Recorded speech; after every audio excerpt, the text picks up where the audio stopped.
Welcome. Thank you for joining us, everyone. We shall begin our show now. Streaming from Retro Earth Studio and brought to you by We Are Storically, Conscious Brand Apparel.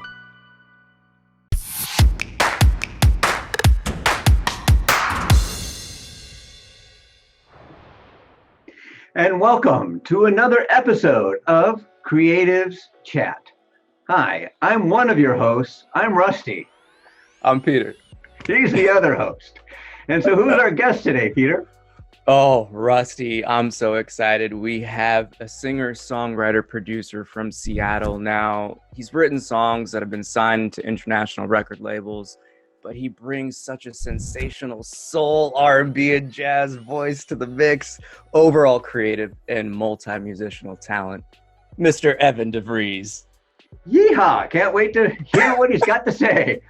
I'm sure this is going to be quite a wild ride, so I'm going to hop in the back, take some notes, and I'll be back to ask some questions later. Gotta ask some questions. Let's get it. Ask some questions. Ask you. That's the gangster in me. Sorry about that, folks. So here we go. Let's bring Evan to the front of the room. Oh, so Evan, welcome to the show, man. How are you doing this evening? Hey, Peter, I gotta thank you guys for that awesome introduction, man. It's definitely had me smiling. Just hearing that little bit about all that. So thank you so much, man. I'm doing swell. I really appreciate being on the show and y'all having me on to chat a bit. Of course, man. Well, I think that's one of the things that stands out whenever I see or hear a creative that is just doing so many dope little projects, like especially with the coronavirus going on, like from the love, from scratch, the inspirations for like the 360 Thursdays, everything that you're doing right now in terms of like the social beats that you got going on right now, social songs 1 and 2, dude. Yes. Everything you're doing right now is dope. So I guess my biggest question for you is, how's the coronavirus really changed your creative process? That's a good place to start. To be honest, I've kind of I've dialed things back a little bit. Like I've definitely been a bit quiet. And I've been sitting on like a finished project for a while. And I think part of that was just like kind of going with like slowing down quite a bit. And I don't know, I think having some of this like time at home has been positive, but not necessarily in like the creative output. Maybe like I've been getting in touch with like having phone calls with my family members, or like just doing things that maybe I push aside when I'm deep in a few projects, Gotcha. No, but I mean, that's super important because again, it's like every experience leads to some new type of inspiration, right? Absolutely. Yeah. And honestly, like I think like hustle culture can get like kind of wild after a bit. It's like when you always feel like you have to be putting something out and like getting like the likes and like the dopamine going on like Instagram. Like it's been nice, man. I haven't posted in quite maybe 2 months or something, and like it's been kind of nice not like being like, what's going on Instagram, like who's liking my stuff, like validate me please, like. And so like as much as I appreciate all the like you bringing attention to the projects, because it's always nice to get that recognition and get that like audience interaction going. It's been good to take a minute to kind of relax. Well, I think that's one of the things that people underestimate about the creative process is that, it's that touched up on it in our last episode. Actually, it's, there's a creation and a destruction phase where it's like you have to have that kind of relaxation when you're in that constant contracted state, especially with the social media world. And just again, you were talking about like the dopamine fixes. But I guess one of the things that I just want to say, and all of you listening right now, you gotta check this man out. Voice of an angel, yo. And I think that's the thing that stands out so much is that you have such a wide mix of music and capabilities that you play. So like, when did your musical journey even start? Oh, wow. Yeah, that's a good question. I feel like some of my earliest, like maybe playing along like with an instrument memories are like sitting under a computer. My family's like first house. I've got a bunch of siblings. There's 5 of us total. And Nice. I remember like beeping along to like Ace of Base and like things when I was 7 years old or something. It's like that's probably my first. If I had to think back, that's probably my first memory of like, oh, that's me like kind of being musical. But beyond that, my grandma, she's like a church organ player in the Midwest, and my mom and dad like both were pretty musical.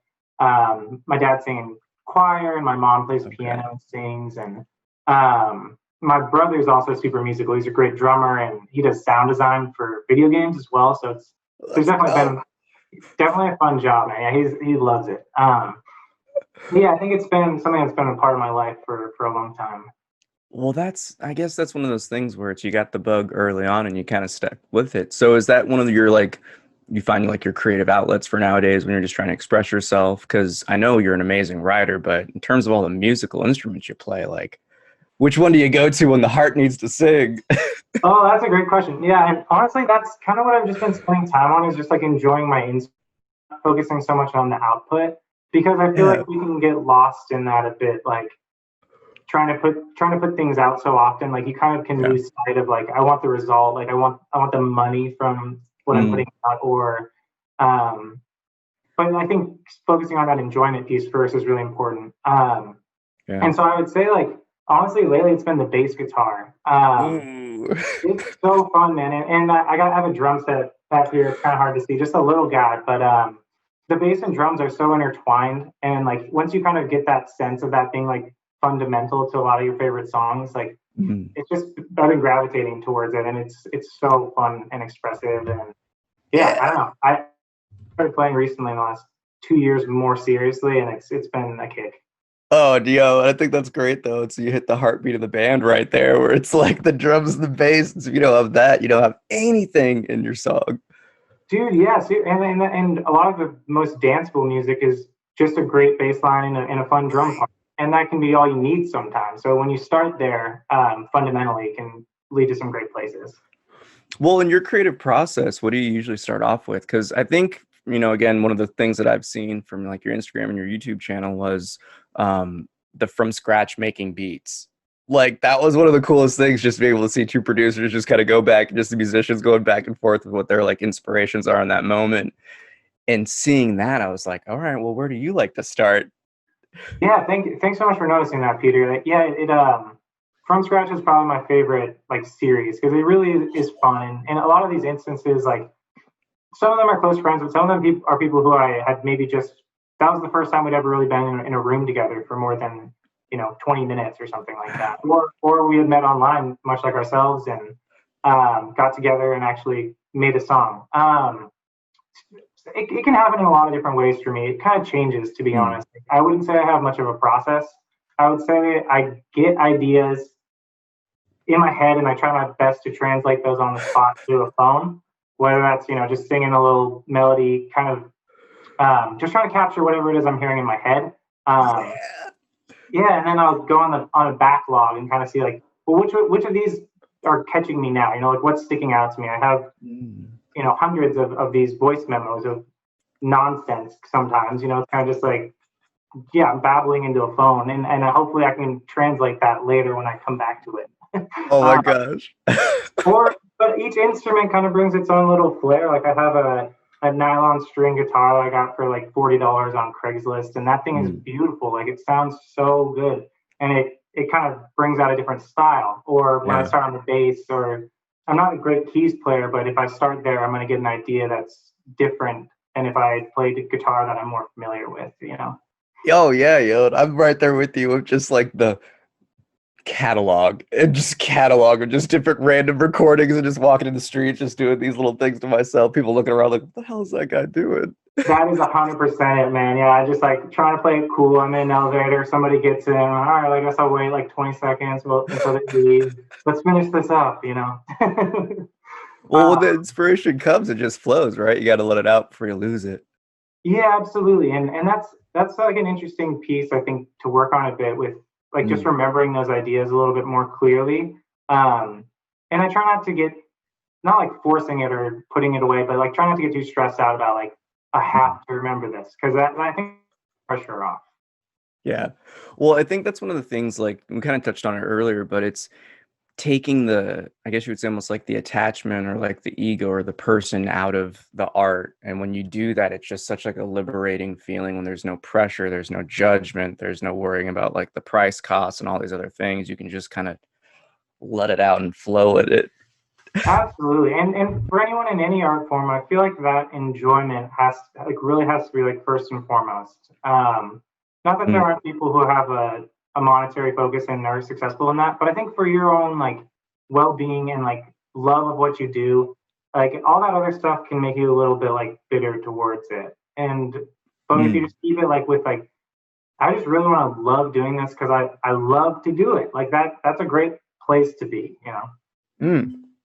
Well, it's once you turn into a job, it's like then you start having those types of job associations, just like, oh gosh, I got to get this done now. This needs to get done. You have those deadlines and those time frames, and it starts to just become a stressor versus an expressive like release. And that's a huge thing for nowadays, I feel. That's a really nice way of putting it. Yeah, like stressor versus an expressor. I like that. Thanks, man. Well, we're gonna get so many quotes on this show. I don't already feel the vibes because like I think one thing that really stuck out to me, man, is I think it was the number 3 from scratch with, you'll have to correct me if I get the name wrong, but it was a Reject Domain. Yeah, that's right. Okay, yeah. Yo, the lyrics on that one, like the whole verse you spit was dope. I gotta look at my notes to see what I wrote down because it's one of those things where it's like you see the gems that are inspirations, and it's like the whole verse in terms of just how it flowed was just so, it just hit so hard. Like you always spit with such truth, and I think that's one of the things that we'll get into it later, but like it's really stood out as like you're a really good writer, yo, like really good writer. So where does that come from? Preparing for SATs or something? I have no idea. No, I've always been really fascinated with language, and yeah, and thanks so much for saying that. But yeah, I think when you hear people that are like really articulate, and like can go into an issue like all the way, I feel like that's really interesting, and that's something that I value in music, is like when I feel like there's some sort of like not just a story, but also maybe there's a lesson in there, or maybe just go like actually sticking with something, you know, going to the root of it, because like oftentimes it feels like the thoughts can be a little bit like all over the place, but I really like when I'm able to like articulate an entire feeling clearly, or like an entire like, maybe I'm talking about a relationship, or maybe I'm talking about like feeling jaded and competing with everybody, and like how does that play out for everyone who's a creative person, you know, like because there is that competitive element to things. So I just being it, I feel like I'm still sharpening the pen a little bit, because there's times where just in the sense that I almost feel like I haven't gone all the way in, or like if I were to tell somebody what the song meant, they'd be like, yeah, I can see it, but like not, maybe you could have gone into that a little bit more clearly. So it's always something to think about, you know? Well, the message and the feeling is coming across, and I think that's the most important thing that I always listen for and look at in different like creative beings, is that whatever their art form and medium is, it's like, do you feel it in the heart? Do you really feel it when they're singing it? And like, it's the what was it? It was the Parental Approval. It was your live set that you did. What is it, that at the Iron Grove Studios? It was that dope 360 video, by the way. We'll dive into that, but it was such one of those real heavy songs. But you're like, in terms of how you feel, it's like super heavy, but the beat and everything going on, you're just smiling and bobbing your head the whole time. But like, it's an incredibly like heavy and intense song when you think about just like, oh, getting kicked out by the parents, like just because you're loved, and just seeing how that evolved throughout the song. I was like, yo, this slaps. Hey, thanks, dude. Yeah, you're a good listener. Man. I feel like you're really in tune with what I was trying to put out with that song, and with episode 3 from scratch song too. Like it's exactly those things, and like I think you can go into a heavy thing over a catchy song. You know, that's okay. Well, it made it so much more digestible and processable, you know what I mean? In terms of just like, oh wow, like that's really deep, but I'm vibing. Yeah, Yeah, like the compliment sandwich of songs or something like that, you know? Exactly. Well, again, it's like when you're able to express something that's so real but so effortlessly like that, it creates a dialogue and a window for people to talk about things. Because like I already know, like there's so many people that I can think of off the top of my head personally that song directly relates to. Mm. Yeah, Well, 100%. And I think that's something that I've been trying to invite with my like promotions as well, is like mm, not trying to be like in your face about like, hey, my song is out. It's more like I'm going to be approaching this from a place of like trying to ask questions. And like, if mm, you want to like look at these questions like as a friend with me, you're going to be like, you're not part of my crew, like you're not whatever, you know, you're not yeah, cool enough. Like, but if you want to actually have like a conversation and like and think about some of these things that I think a lot of people deal with, you yeah. know, like let's do that. You know, like I think that's a really good thing. Oh yeah, man, you're breaking the walls, and that's the stuff that catches my eye because it's like, oh, dude, that's like such an inclusive song, like just exactly what you just said. Like it brings so many different people together across all the different fields and genres, where it's you vibe with it.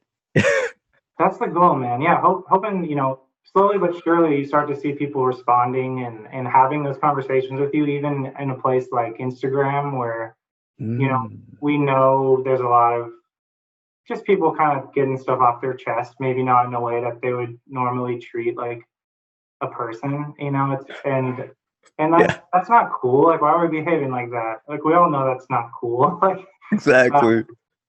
and jokes are one thing, but yeah, sometimes you have to be a little bit like sincere as well.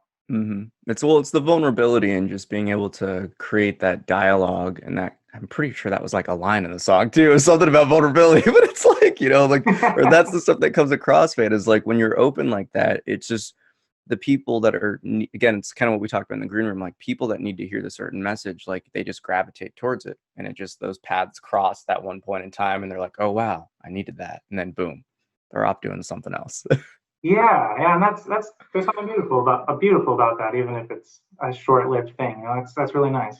Well, that's the cool thing about music, and I think that's one of the things that I've noticed about, like, a lot of your different projects is, like, you do bring a lot of different people together that are just all over the place and, like, highlight different artists, and I think that's super dope, and, like, kudos to you for doing that because that's a great medium and expression for people. Yeah, such a blast. Like honestly, I watched the Sound City documentary, which was a studio out in Van Nuys in Los Angeles, and Oh, dope. Dave Grohl, I think he produced the doc, drummer for the Foo Fighters. Yeah, Sorry, yeah, lead singer of the Foo Fighters, drummer. yeah, Uh, yeah. but yeah, so he had to produce in this documentary, and there was a line there that did stick out to me that I feel like I was testing out with like from scratch, especially, which was like, you're gonna really enjoy yourself a lot better if you're making music with other people. And I think that holds to be true, and probably across it, like most other mediums. Like maybe a co-painting job isn't the most fun, um, but everything else, you know, it's always more fun when there's some other people involved, and it makes the creative decision process a lot easier too, because you get to Mm. bounce stuff off people in real time. Well, and then you have that just like the exchange of energies and thoughts and emotions when you're just like going back and just some, because again, it's like I like to see everyone as a piece of the puzzle, right? To this great mystery called life. So it's like you have to kind of get everyone's insights and information and pick their brains and experiences to really get the whole scope of the scene. So like music is just one platform where it's like, yo, yes, that's truth. That's truth right there, what you're doing. It's dope. 100%, man. Yeah, and you're right. You have to interface with a lot of people, and like, and if you're confused about someone's perspective, like, just ask them. And like that, you know, that's like so simple, but it's not practiced that well. We make a lot of assumptions, you know. Well, that's the one thing that I find so crazy about like the world we live in. It's that there's so much judgment and there's so much self-persecution and self-doubt and fear that like most don't even come out to speak. They just stay in their head thinking all this crazy stuff all the time. And it's like, Oh yeah. do you even ask the person? And they're like, no. And you're like, what do you expect then, yo? Like, Right. I wrote this, you know, the worst possible scenario and made you look bad just in my head. And yeah, it's not playing out anywhere, but yeah, mentally, you know. yeah, your own little personal film. And I guess that's, well, film is the perfect word to transition to this, is that where did you get all the inspiration for like the 360 stuff? Because I've never seen that in like the music videos, or like this the casual demeanor in which you like integrate it with like the videos that you do. I found that was really dope with that live set you did. Oh, thank you. Yeah, and I have to give credit. There's actually Ramon Rodriguez, he's like kind of a creative jack of all trades, I would call him. And like he does a bit of animation, a bit of music, a bit of video work. Like he touches on everything. But he actually was the director of photography for that specific video. And his job was really easy. He literally came in, and I'm not trying to, like, he put down this tripod, and that was it. He hit record, and then all the fun stuff happens after the fact, you know, in the editing stuff. Yeah. But because of the camera, it really is capturing like the height of the room, and you can play with it in those fun kind of like swoopy motions that you get. And so yeah, I just purchased one of my own and wanted to give it a shot because it was so much fun. And yeah, just the video stuff has definitely kind of picked up in the last year, and it's definitely not just as important, but it's very important for getting your music heard. Having like a strong ability to produce your own content, you know, just another tool in the tool belt, you know. Exactly, jack of all trades though. So you're doing all the back end production on all the videos with the 360 camera too, right? Yeah, I'm pretty much doing it all. I need a team, but for now it's me. Dude, no, I mean it's very well done. I think that's one of the coolest things that I've seen about it is just, again, like the music that you bring into all of the stuff that you're doing it's so diverse, but it always, again, it's like you always kind of shine through with that soulful, just like that R&B, just like electric vibe, and I'm just like, yeah, there it is. Hey, thanks, Peter. Yeah, I've messed around with a lot of different things, and I'm not afraid to, like, I think genres are helpful for finding a song on Spotify and things like that. But as far as like just making what you like at the time, it's not very helpful for that. And so like I had this duo in college, Bloon, and we were kind of more like a house duo, and that's the international record label song for my little bio there. And there you go. And so, you know, I've sang hooks for EDM. I've made soul music. I kind of had like indie electro thing going for a couple of years, and now I'm more gravitating towards playing instruments again and putting that out there. So, oh, that's exciting. So, what brought you into like the EDM kind of like that, like the house world? I think Disclosure, that band.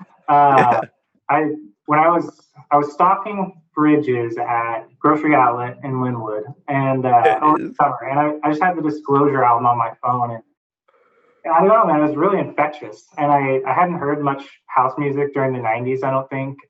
So that was kind of like my first foray into that music, and it's so enjoyable. And even today, like, I love when people are in that like dance music range. Like you hear it in hip hop. Yeah, it's so fun. Like, and you can slow it down a little bit more towards like 100 BPM, and you get a different groove. And there's a lot of fun parts about electronic music that are super awesome. Well, you can see some of the inspirations in the in the social songs that you were doing. Like you can kind of hear some of that in like the what is it, the vibes, like that vibe. Yeah, totally. I love it. Yeah. That's the stuff for me where I was just like, this guy does it all. It's crazy. Like, it's tools for the tool belt, though. And I think that's so important as a musician and as a creative in general, is to like really expand your expertise and just abilities in all of the different kinds, and just not focus on one avenue, but to really, again, like incorporate them all into a unique sound. So like, that's dope. That's dope.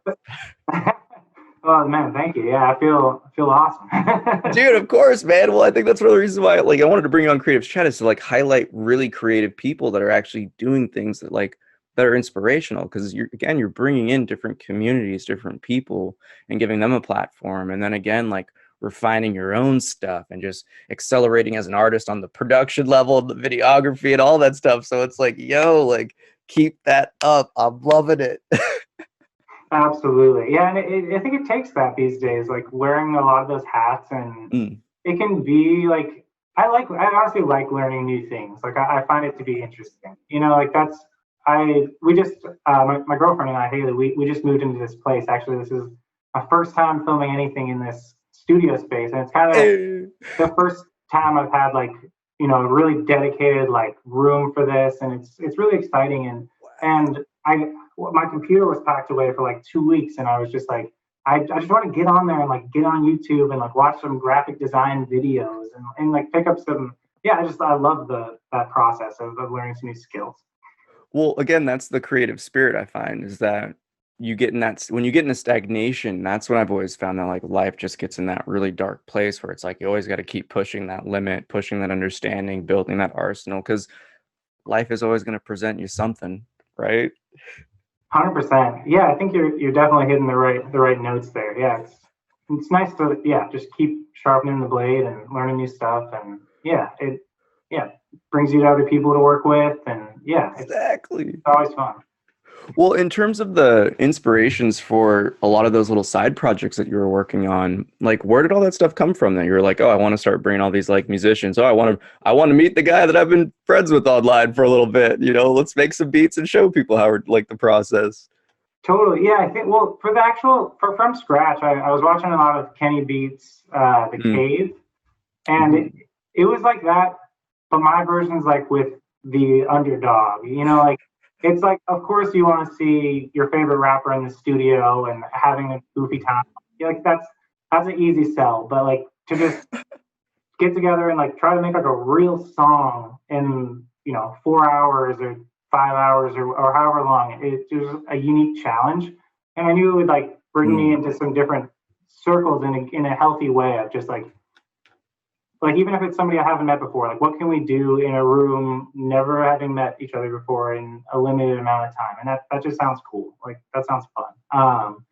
And with 360 Thursdays and a lot of these other like social songs, anything, it's always like a 3 or 6 month trial period where I just see kind of what sticks, and then it sounds like you're much like yourself, kind of pivot to whatever seems to be begging for your attention at the time. Or if it, I was doing like tutorials on YouTube and just to kind of try to be a YouTube guy, right? And like, yeah, and that's fun. And I'm glad I have like a little bit more YouTube guy experience, but nobody was asking for these tutorials necessarily, so taking that time to reevaluate every once in a while and be like, does this make any sense for like what I'm trying to do and like put out there and how I want to, be perceived as an artist, Yeah.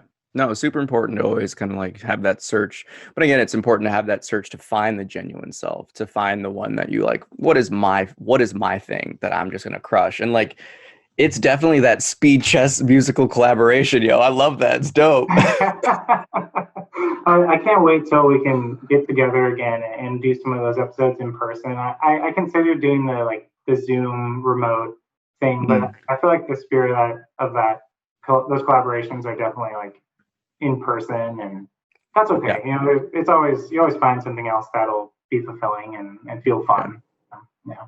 Well, I think that's again like the importance of the person-to-person connection on those types of creative things, because again, like there's an energy in the room, and I think that's one of the things that people are always like, oh, energy, that stuff's hokey, it's woo-woo, but it's like, no, yo, like when you're literally like in the mix, you can feel that vibe, you can feel the flow, and you're just, and when people are there and expressing themselves, you're like, oh, this is electric, it gives me chills, Oh, 100%. Yeah, I mean, I think for anyone who would say it was like kind of woo, just like have a FaceTime conversation and then go hang out with that person face to face. Like, it's so much better. Like I taking some time not seeing my folks at the start of quarantine and then like going to see my family and just interacting with them in person. It was totally different. Right? Yeah. Right? That's the thing about people is like we're such antennas, when we can feel that emotion from people, it's like it's such a deeper level of connection. And then again, when you throw in like you sprinkle in the art, you sprinkle in the time apart, you sprinkle in all these little different tidbits of experience, it's just like, oh my gosh, this is amazing. 100%. So speaking of feelings, I guess in terms of like fronting shows, playing on different bills and sets, what are some of your more notable ones that really, left you with that impression of just like, this is it, this is what I want to do? That's a good question. I would say like probably what struck me the most was like my brother's band in high school. That was probably like the moment when I was very much like enamored and like almost like starstruck a bit. It was like the guys that were kind of just hanging out at my house, you know, my brother's friends and his bandmates, and then to see them put something together that was really organized and like heartfelt, and like you could tell it was impacting people in like a really amazing way. And you know, I'm 16 or 15 in the crowd or something, and I just was like, I have to do this, you know, like I have to get up on that stage too. And I think sure enough, like a year later or something, we ended up having 6 or 7 songs, my high school bandmates and I, and Yeah. we played at the lab at the Seattle Drum School that used to be There you go. the Northgate area. Oh yeah. And what a cool place that was too, just like give an opportunity to like 16-year-old kids like wanting to get their first like rock star experience. Like that's so Yes. And then gradually I think it shifted from like wanting to be someone who was like noticed for being a musician to like I have to do this. Like I love doing this. Like I have to continue. I would again, like, I think anytime you get that performing, like, it's like the performing drug. It's better than anything physical. It's just like, because it's the energy thing again. When you're in the flow and you're in the moment and you have other people that are just like open to experience and they open themselves up to you in the audience, you can feel that just like upliftment. And that's like, it's that extra juice. 100%. Yeah, well, people, you can just tell people are like, they light up after they get off the stage. You know, it's like such a nice like high for like a few, you know, good few hours after you get off and finish performing. And like, yeah, it bums me out a bit that people aren't able to kind of close the loop in the way that they're used to. Yeah. Well, that's one of the things that I'm curious about in terms of like the musical impact. Are you excited to get back on stage again? Do you have that one of those like, oh, I miss being out and like performing in front of people? Or is it more of that like you like the relaxation right now? You're just waiting. Yeah, honestly, I've been like really content like playing my instruments and like learning them and getting back to enjoying them as I've said, and seeing if I can really get these things down. And I feel like taking that time to like, again, kind of going back to like the social media thing, a lot of the time it's kind of like, well, look at me, you know, like I'm doing really cool stuff. And, but it's also kind of cool and a little bit sexy to like go away for like 3 months and just like work on your stuff and like come back and be like, here's what I can do now. You know, you didn't see every step along the way, but you know, I really enjoyed the time I took to get better at what I like to do. And I didn't need to broadcast every step, you know? Yes. No, I think that's something that's so important now. It's like, because I'm right there with you, man. It's like, it's important. It's again, like coronavirus, it's that opportunity to, as I say, at least to grow, to like really like you're forced to be confined in certain areas, you know, I mean, and for most people, again, it's just better just to chill at home and just do what you want to do. But instead of getting caught up in, you know, the addictive cycles, the past cycles, it's like, let's do something new. 100%. Yeah. And I think that alone time can probably be like a bit frightening to some folks, you know, if they're isolated or living by themselves and feeling lonely or, you know, but those are good things to face, I think.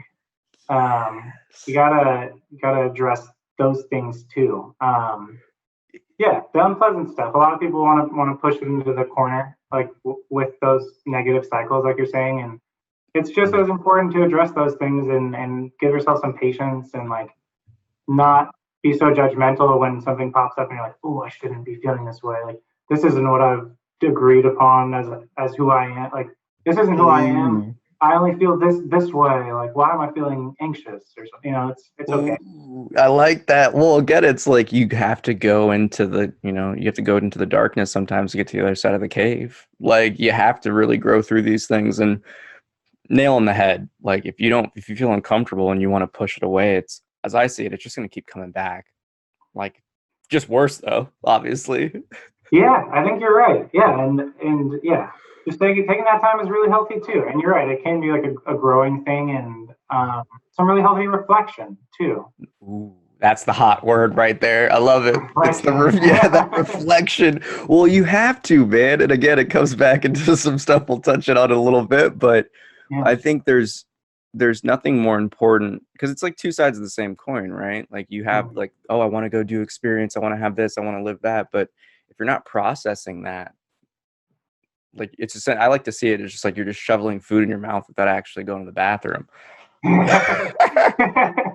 Yeah, you gotta digest, and like sometimes that stuff can like kind of creep up and like reveal itself over time. Where if you, but and that's kind of what I was trying to touch on with like sticking with something. You know, like can we like get to the bottom of if we stick on anxiety, like when it comes up, you know, and really really give it its fair attention. You know, like what happens then?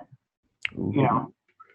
Ooh, well, those words are coming from some weight with some wisdom. So I guess what would be your advice for people that are dealing with that type of stuff? I would say just watch it. Like, and it's about like letting things be, you know, like in the sense that like, I don't know, I think I've heard a quote along the lines of like, you know, if you stir muddy water, it only becomes more muddy, or to something to that effect, you know, and I think that's very true. Like when we face something that we're not very comfortable with, we have to give it that space. And I think when we do that, we can actually come with it, as opposed to like our thoughts about it or our I have a cat in the background. I don't know if you're hearing him. Yeah. I meant to you want to just repeat it at the first part you were just saying? Sure. Yeah. You got to compete with it. It kind of got fuzzy. Oh yeah, sure. You can keep going with the cat. It was more so the internet got a little fuzzy. Oh, the internet got fuzzy. Okay, good. Yeah, that's a little fuzzy roommate making a lot of noise. He's gonna stick around. But yeah, when you stick with an emotion that maybe you've deemed like negative or something, we're never coming into contact with it directly.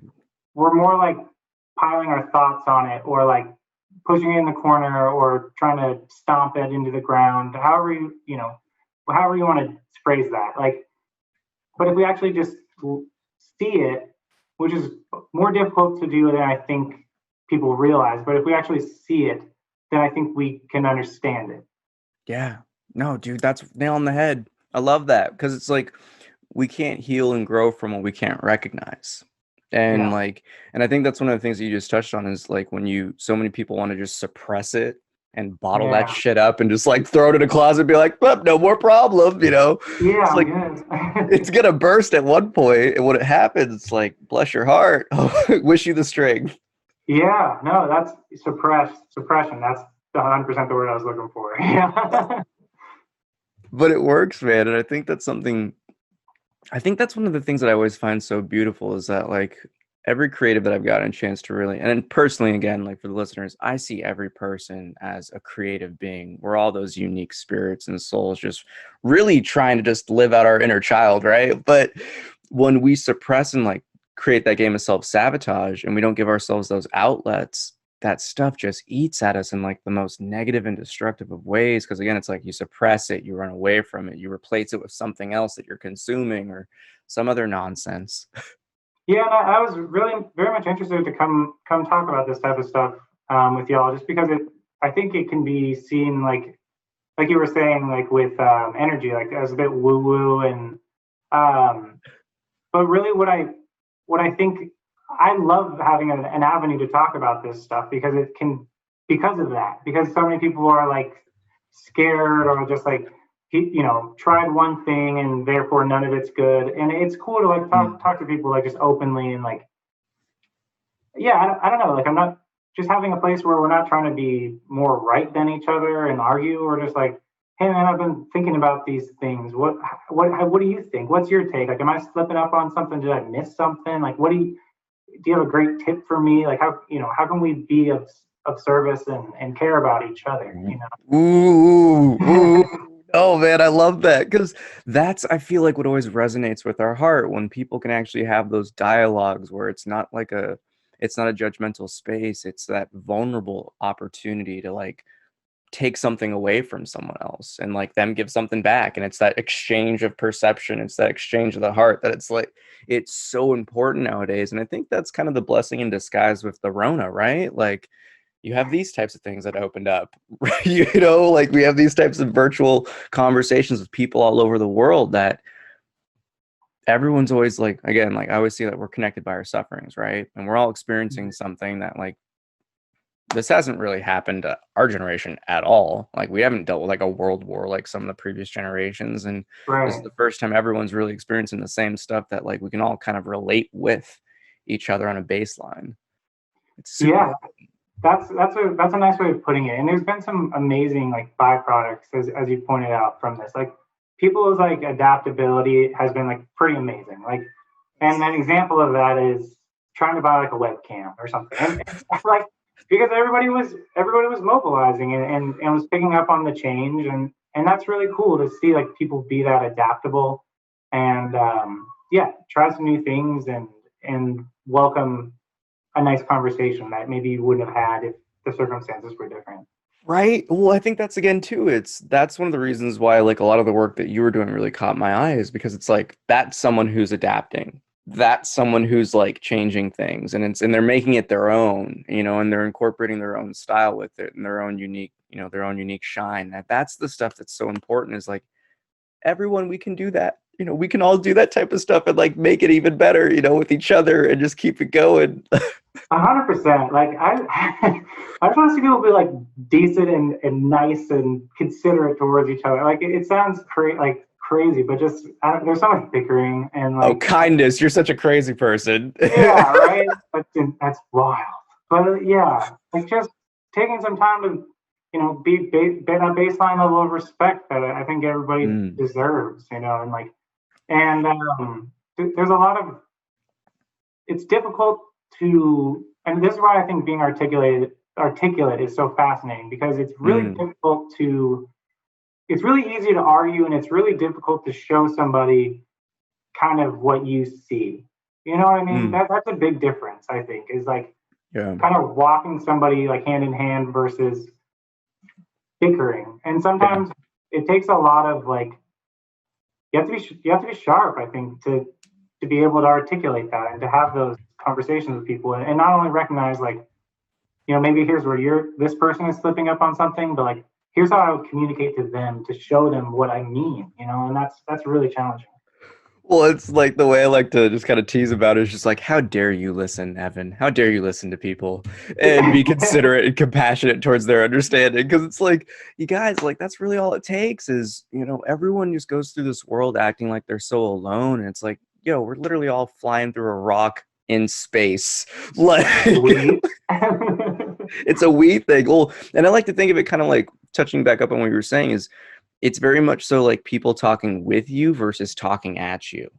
It's like when there's no mutual exchange and it's like the hot word, so many hot words in this talk, but it's like that mutual respect. It's like, if there's no respect, like, what are you doing? You're not even going to be able to say anything to someone because they're not even going to hear you. Right. Yeah. 100%.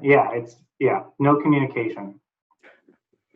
Well, I think that's the cool thing about music, though, right? Is that it really does create this medium that so many different people can all vibe to and really break down those walls and those barriers. And even, I mean, although it was just like little snippets of people, you know, doing their own songs. But again, like I bring it back to those social songs. It's like, dude, that's just like, again, a dope way to create a different network and to let people know it's like, yeah, everything's a sample. That's a great way of putting it. Yeah, it's so cool. And like, I think I saw some Facebook group that was like called Sample This. And that was like right around when I was considering doing social songs. And I was just like, this is perfect. There's like 7,000 people on Facebook that literally are saying, please, you know, have at it with this. And I take a very much similar approach with my music. Like if people want it, I'm always willing to like, I have it on my website, but which is actually down right now because I'm working on it. But don't go check.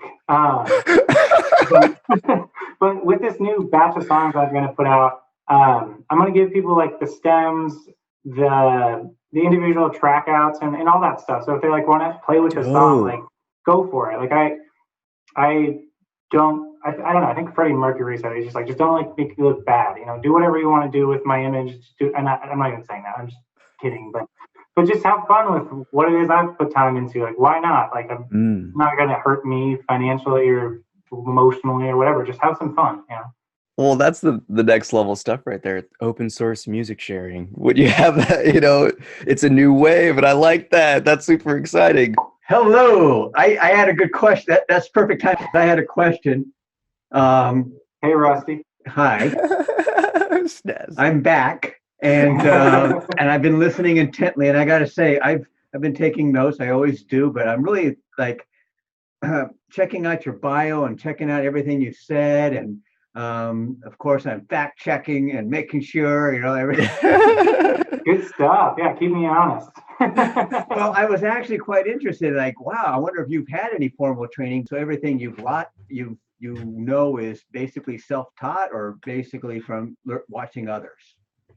Yeah, a bit of that for sure. Like, I would say like the most foundational training I had was I went to Meadowdale High School over in Linwood, and there's a fantastic choir teacher over there by the name of Jeff Hornstein, and his expectations for us were just like really high expectations, and that like I think when you're 14 to 18, that structure can be really good. Like somebody that's willing to like be like, sorry, like that wasn't very in tune, and like that kind of weeds out people pretty quick, in terms of like how dedicated you want to be to something.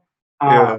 But other than that, like just jumping in programs like online, whether it's for marketing or to learn bass, like Scott's bass lessons, or there's a $6 a month thing called Pickup Music, and they're excellent. Like there's 25 full guitar classes and all range of styles, and there's so many good curriculums out there online. And so self-taught in the sense that there's been some really awesome people showing me what I need to know along the way. Well, with my experience, I mostly self-taught myself. Ditto. Well, I was about to say, I take the classes which appeal to me most.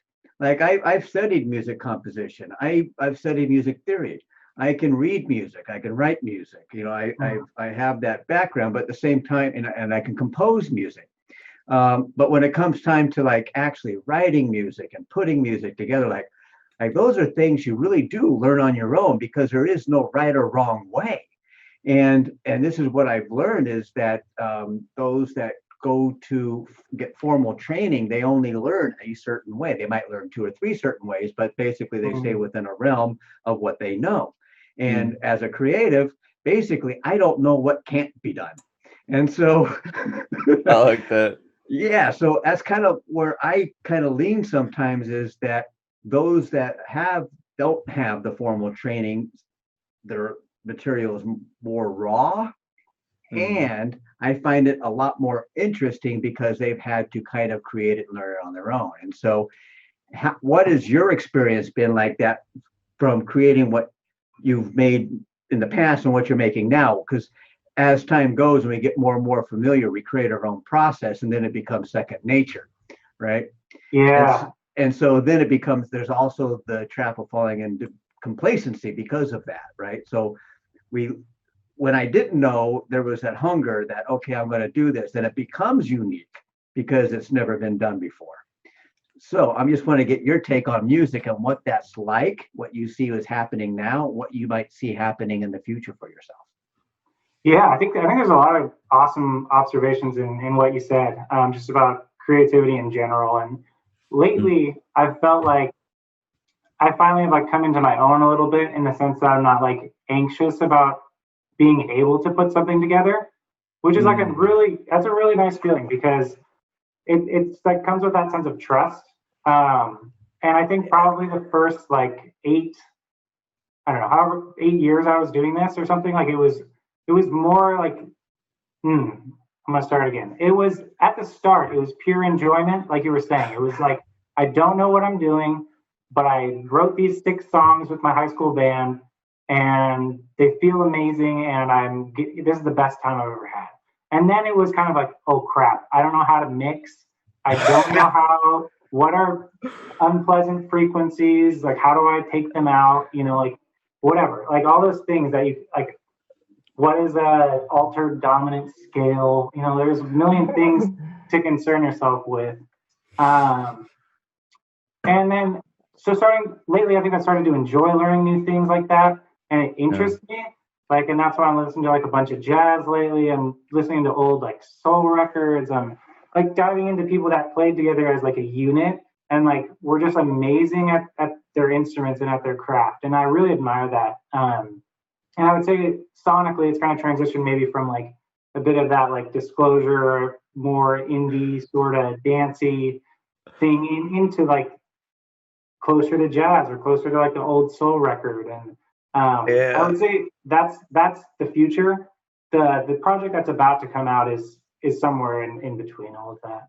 Ooh, that's exciting. That's exciting. Well, what's the vibe in terms of your guys' work with the coastals? Is that kind of on halt because of the coronavirus, or is that still in work just like electronically? No, it's definitely taken a back seat a little bit. We were sort of winding down a little bit. Like we had started to gig out a bunch, like doing like bar stuff, kind of saving up for some record production costs and everything like that. We have the band fund still, but we haven't been making much movement on like putting the music together. We actually have an EP tracked. It just hasn't been mixed or anything like that.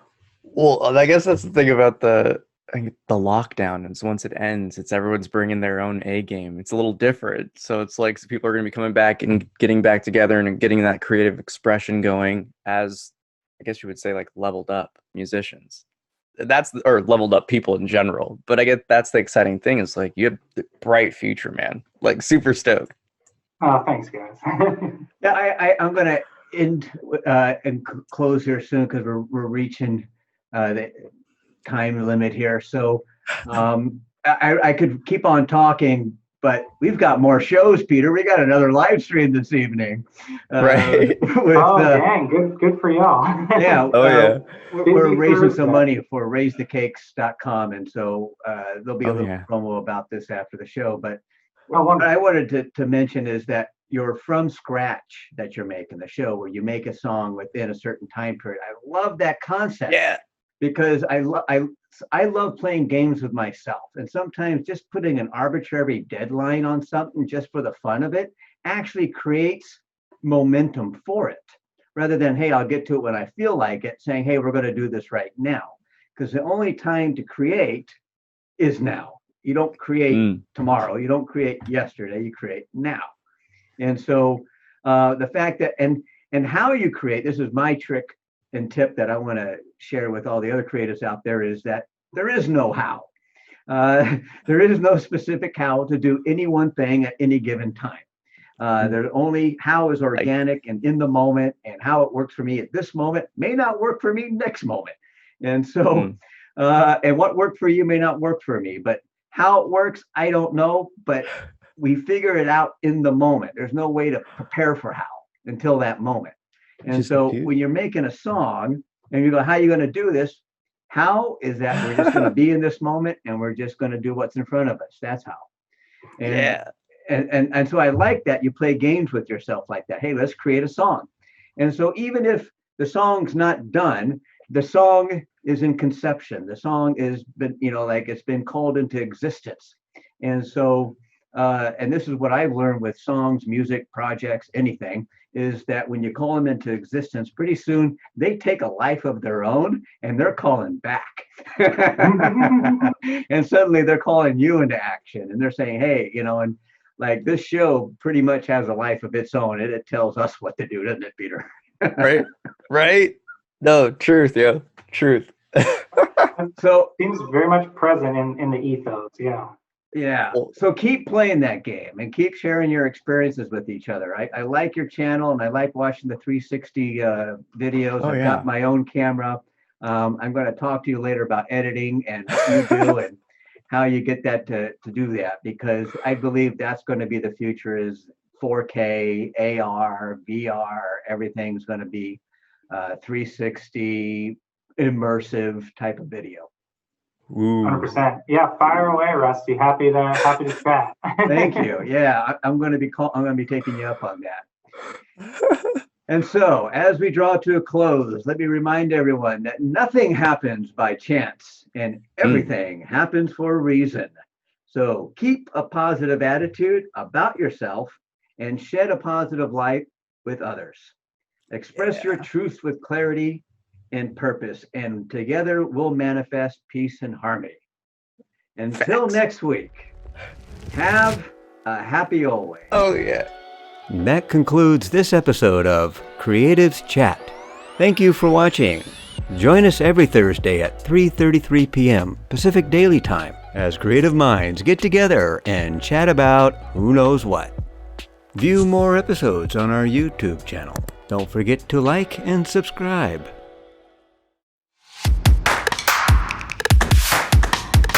Thanks again to our sponsors for making this show possible.